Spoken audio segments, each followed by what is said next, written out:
Have you ever looked at your daily to-do list or maybe, one of those highly complex habit tracking apps on your phone Oh. and just felt entirely crushed by the sheer weight of it? Oh, absolutely. It's a very real feeling. Right. Like you know that feeling. You spend hours on a Sunday building this perfect hyper-optimized schedule in a spreadsheet or a Notion template. Getting every detail just right. Exactly. You map out every single hour. You've got the early wake up, the hydration protocol, the designated deep work blocks, the exact window for your workout. It looks beautiful on paper. It really does. And then Tuesday rolls around, you sleep through your alarm, your inbox is just on fire, and suddenly those very routines you set up to make your life better feel like they are actively suffocating you. Yeah, the system turns on you. It totally does. Mhm. Instead of feeling productive and accomplished, you just feel like you are constantly failing some invisible standard.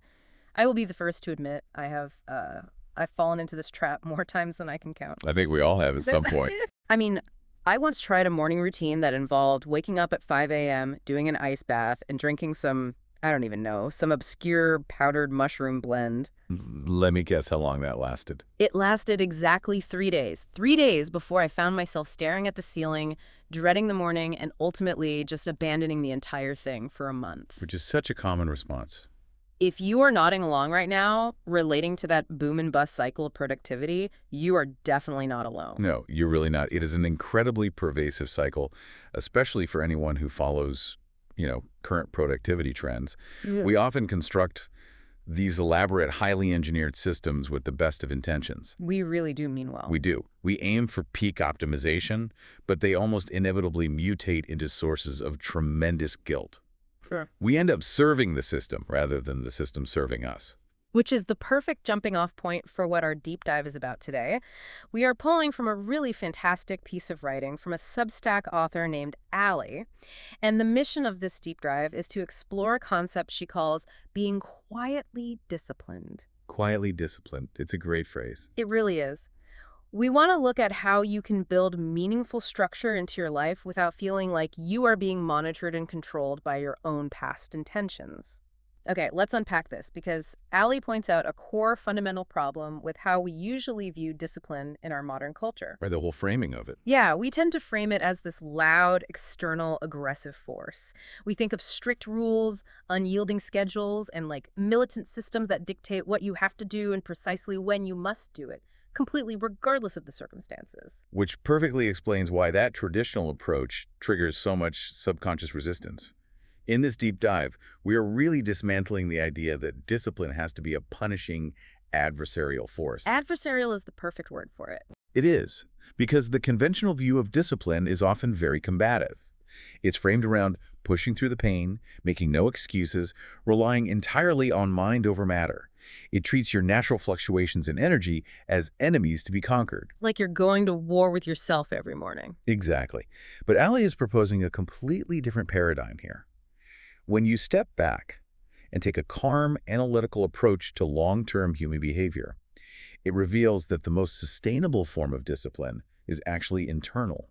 It's deeply flexible, it does not shout at you, and crucially, it does not demand perfect execution. She describes it as not relying on pressure or punishment at all, but rather functioning as a gentle structure. But, before we get into the mechanics of how to actually build that gentle structure, we have to look at why our old, highly optimized systems keep shattering the second they hit reality. The foundational issue. Right. Allie makes this brilliant observation that traditional discipline feels oppressive because it is fundamentally built for a version of you who is always ready. What's fascinating here is the underlying flawed foundation of those standard systems. When you build a rigid routine, you are making several massive and frankly unrealistic assumptions about your future self. Oh, totally. Like you're predicting you'll be the superhero every day. It's a massive form of optimism bias. You're assuming, first, that you will have consistent high-level energy every single day. Which never happens. Never. Second, you are assuming you will possess stable, unwavering motivation. And third, you are assuming you will have uninterrupted time to execute your plans. And let's be real, when in the history of being a human being, has anyone ever had consistent energy, stable motivation, and uninterrupted time all at the exact same moment? Maybe in a laboratory setting. Right. Maybe on a vacation if you're lucky, but certainly not on a random Thursday in November when the dog throws up on the rug and you have a massive deadline looming. Precisely. It is a complete illusion. Those ideal conditions simply do not exist in the real world on a daily basis. So what happens when we design systems for a fantasy? Reality hits hard. Real life interferes. You sleep poorly, a meeting runs late, you catch a mild cold, or you just wake up feeling inexplicably drained. The rigid, hyper-optimized system you built cannot accommodate that friction. He's too brittle. Yes, it has no shock absorbers, so it shatters.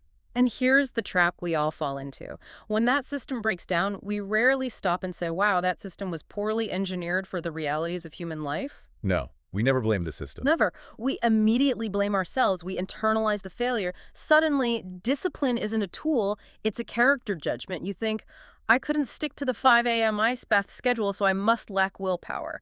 I am fundamentally lazy. Which is incredibly damaging. It is. But Allie is pointing out that the system was just badly designed from the start. It was built for a robot version of you. The system was supposed to support you, but instead it just became another metric you were failing at. Quiet discipline, on the other hand, is specifically engineered to survive bad days. That phrase, designed to survive bad days, completely shifts the paradigm. Think about what that does to your baseline expectations. It lowers the pressure immediately. It really does. If the goal of a system is no longer about maximizing output under perfect conditions, but rather about maintaining a baseline connection to your goals under highly adverse conditions, the entire structure has to change. It must become infinitely more forgiving and adaptable. Which brings us right into how we actually reimagine and rebuild that structure in practical terms. Allie writes a line in her piece that really struck me. She says, quiet discipline starts with fewer rules. It's a refreshing concept. It's so refreshing because usually when we hit a slump and decide we want to get our lives together, our immediate reflex is to add a dozen new, highly restrictive rules. And try to overcorrect. Exactly. We tell ourselves we're going to wake up 2 hours earlier, drink a gallon of water, meditate, hit the gym, and read 50 pages of nonfiction before breakfast. I'm exhausted just listening to that list. Right. It's exhausting just saying it. But Allie argues that the more rules you create, the more opportunities you are creating to feel constrained and ultimately fail. So she suggests relying on very few non-negotiables. Just one or two things that matter enough to come back to regularly. And if you look at the examples she provides in the text, they are wonderfully attainable. They are not grandiose, Instagram-worthy achievements. Not at all. They are fundamental grounding actions that require minimal activation energy. Right. The examples she gives are almost absurdly low bar. Moving your body a little bit each day, reading a few pages most nights, writing just one single sentence in a journal, simply stepping outside to feel the air once a day. It's about presence, not performance. Exactly.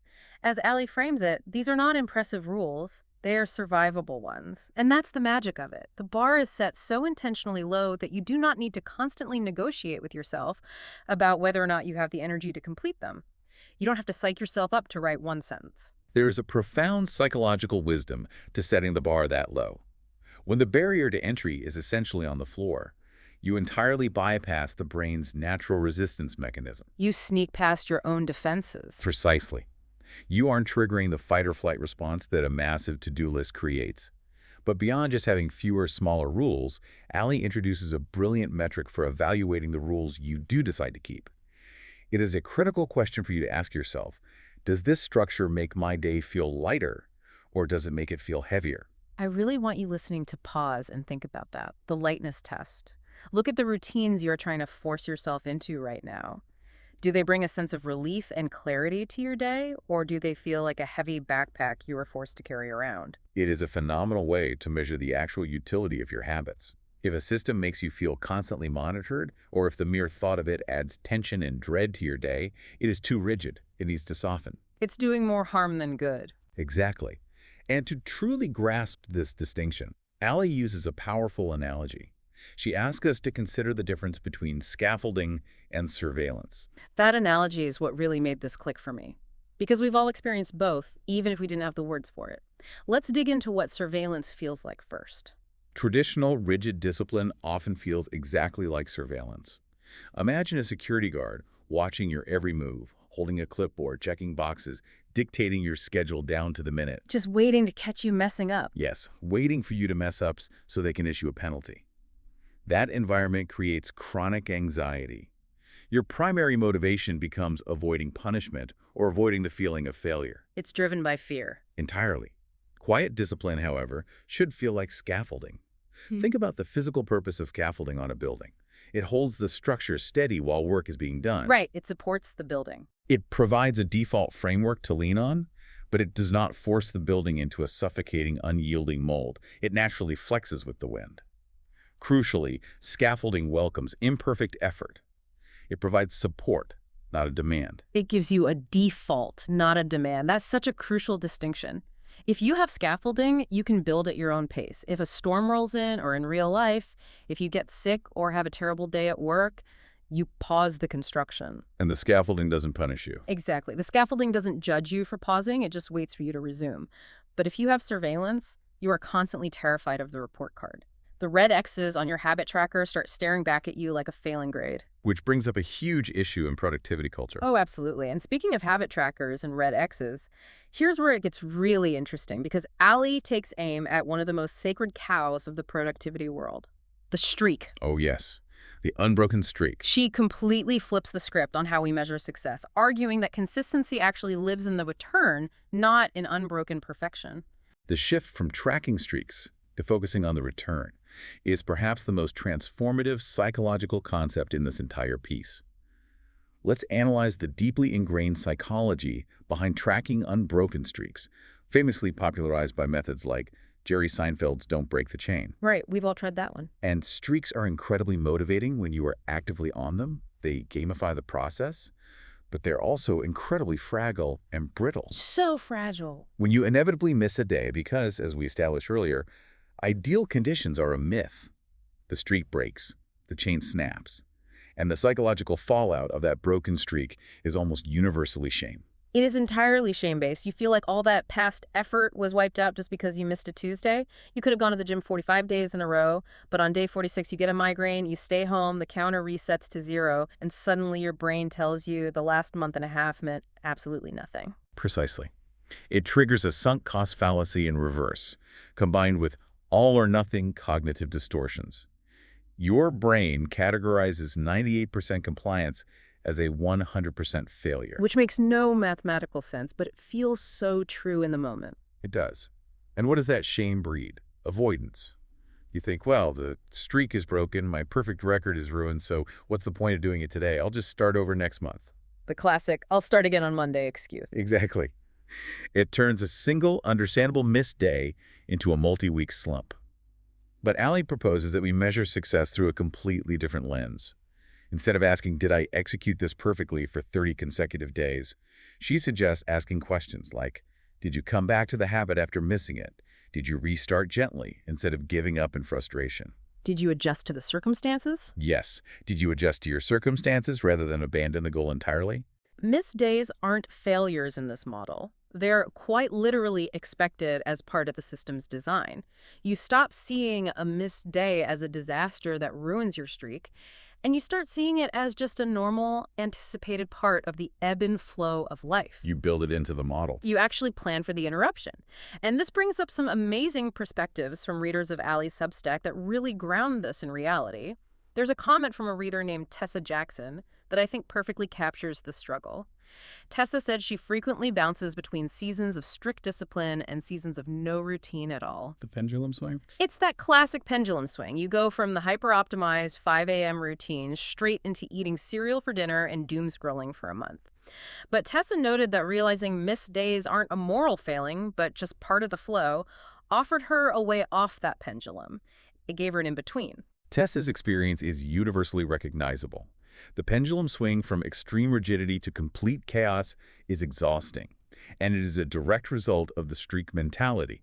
When perfection is the only metric for success, chaos is the only alternative when perfection inevitably fails. Because there's no middle ground. Right, but there is another reader comment from the source material that offers a brilliant, highly practical solution to navigating this middle ground. A reader named Suzette coined a term that perfectly operationalizes Allie's philosophy, the consistency floor. The consistency floor. Let's really dig into this because it feels like a massive upgrade to standard habit advice. It is a remarkable concept. Hmm. Suzette explains that she operates with two distinct levels. She has what she expects to do on good days, her ideal target, and then she has the floor. Okay, the floor. The floor is the absolute bare minimum that she knows she can handle on her absolute worst days. So for example, instead of forcing herself to do a highly intensive full-hour workout at the gym when she's exhausted, her consistency floor is 15 minutes of gentle movement. Just 15 minutes. Yes. Instead of demanding she read a whole chapter of a dense book, the floor is reading one single page. But wait, a natural pushback here, and something I know a lot of productivity fans might wonder, is how does she keep that floor from just becoming the new normal every single day? If I know I only have to do 15 minutes, why would I ever do an hour? That is the essential question. The reason the floor doesn't become the ceiling is because this system removes the dread associated with the task. When you aren't dreading a punishing 1-hour workout, you are much more likely to start. Getting started is the hardest part. Exactly. And often, once you surpass that 15-minute floor, the natural momentum carries you forward. But even if it doesn't, and you stop at 15 minutes, you have successfully maintained the habit. The floor acts as a safety net, not a limiting constraint. You maintain the consistency without the rigidity. You are still casting a vote for that habit. You are still showing up for yourself, but you are honoring the reality of your energy levels that day. Which is true self-respect. It really is. 1 page is the floor. 15 minutes is the floor. It guarantees you will return to the habit because the floor is always within reach no matter how bad the day is. It's a way to keep the pilot light on when the furnace is broken. If we connect this to the bigger picture, embracing quiet discipline and establishing a consistency floor fundamentally changes your internal narrative. It transforms how you see yourself and your relationship to your obligations. It changes the whole conversation in your head. It does. When you rely on surveillance, fragile streaks, and punishing rules, you are constantly fighting against yourself. It is a relationship defined by friction. But when you adopt a consistency floor and focus on gently returning to the habit, you orchestrate a profound identity shift. Let's walk through what that internal monologue actually sounds like, because the difference is visceral. In the old, highly optimized mindset, your internal voice sounds like a drill sergeant. You wake up and immediately think, I must do this today. I have to hit my macros. I need to clear my inbox. It's all demands. It feels incredibly heavy. It feels imposed on you like an external threat, even though you are the one who made the rule in the first place. Your shoulders tense up just thinking about it. But with Allie's identity-based approach, that internal monologue softens. The drill sergeant is replaced by a quiet, steady voice that says, this is something I return to because it matters to me. The distinction in that phrasing is vital. I must do this is rooted in control and fear of failure. I return to this because it matters to me is rooted in connection and personal agency. It's a choice. Yes, you are no longer just blindly obeying arbitrary rules set by a past version of yourself. You are actively reinforcing your own core values in the present moment. Identity-based discipline feels chosen. It is an expression of who you believe yourself to be, rather than a punishment for who you are not. It changes from an obligation to an affirmation. And what's great about Allie's piece is she doesn't just leave us floating in this philosophical headspace. She gives us the practical, physical application of how to actually make this happen. The implementation is key. Right. Now, if you are listening to this, you've probably read James Clear's Atomic Habits. You are likely already familiar with the concept of environment design, the idea that you should put your gym shoes by the door to remind you to work out. But Allie frames this not merely as a life hack to trick your willpower, but as an act of profound self-care. Because willpower, as behavioral science consistently shows, is a finite, highly depletable resource. If you have to summon intense willpower every single time you want to engage in a habit, you will eventually burn out. You just run out of gas. You do. The gentlest, most resilient discipline systems, as Allie points out, rely heavily on strategic placement rather than relying on raw motivation. You are essentially designing an environment that takes care of your future exhausted self. Exactly. You are letting the environment do the heavy lifting. She gives these highly specific, relatable examples of how to remove the friction, keeping the book you want to read right on the arm of the chair where you sit every night. Simple but effective. Laying out your comfortable clothes ahead of time so they are the first thing you see. Storing your tools or your journal right where they are, effortlessly in reach. It's about scanning your environment and removing all those tiny, annoying barriers that make you say, oof, I don't want to deal with that right now. Friction is the absolute enemy of the consistency floor. Let's say your floor is to read one page of a book, but the book is in another room, currently buried underneath a stack of unopened mail, and the room is cold. I'm already not doing it. Right. That is high friction. The activation energy required just to find the book is higher than the energy required to read the page. By simply placing the book on the arm of your chair the morning before, you have altered your environment to make the desired action the path of absolute least resistance. When your environment does the work for you, discipline entirely stops feeling like effort. You just sit down after a long day, you are exhausted, but oh, look, the book is right there in your hand. The journal is already open on the desk with a pen resting on it. It feels natural, not forced.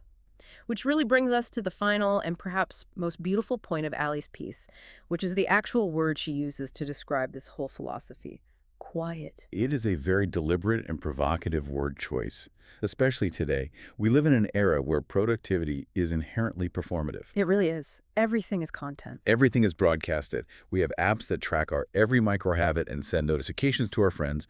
People post screenshots of their Strava runs. They film their aesthetically perfect 5 a.m. morning routines for social media. They loudly announce their optimization strategies to the world.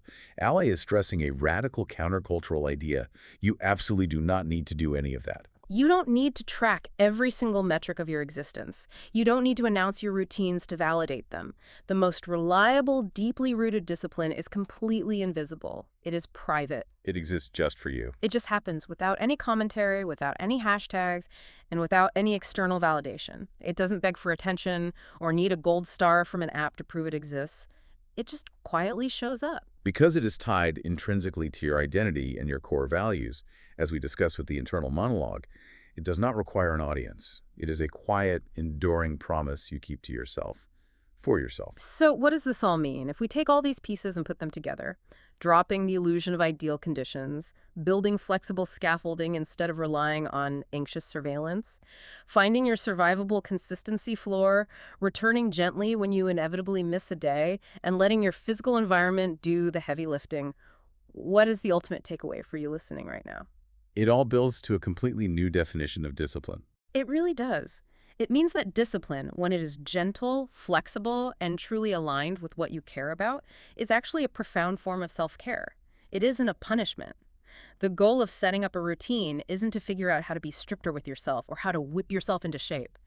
The ultimate goal is to build a life system that you don't constantly feel the desperate need to rebel against. That is the ultimate metric of success for any system you introduce into your life. Does it make your daily existence feel easier rather than harder? Does it support you when you are struggling instead of policing you when you fail? It's about finding that gentle structure that you actually want to return to, rather than one you are trying to escape. And as we wrap up this deep dive, I want to leave you with a final, lingering question to ponder, building directly on Suzette's concept of the consistency floor and Allie's focus on survivable rules. We've established that quiet discipline relies heavily on what you naturally return to on your worst days. But what if we took that a step further? What if your bad days, the days when your energy is gone and your willpower is zero, are actually the truest, most unfiltered reflection of what you deeply value, rather than just being annoying obstacles to your productivity? Oh, wow. Consider that for a moment. Yeah. How radically differently would you design your life, your goals, and your physical spaces if you built your routines entirely and exclusively around your worst days instead of your best? Wow. Designing exclusively for the worst days, that flips the entire multi-billion-dollar productivity industry completely on its head. I love that thought, and it's going to stick with me. Well, we hope this deep dive has given you a chance to take a collective deep breath, lower the bar just a little bit, and maybe dismantle some of that surveillance you've unintentionally built around your own life. Toss out the complicated habit trackers if they're making you miserable. Thank you so much for joining us for this conversation, and we will catch you on the next deep dive.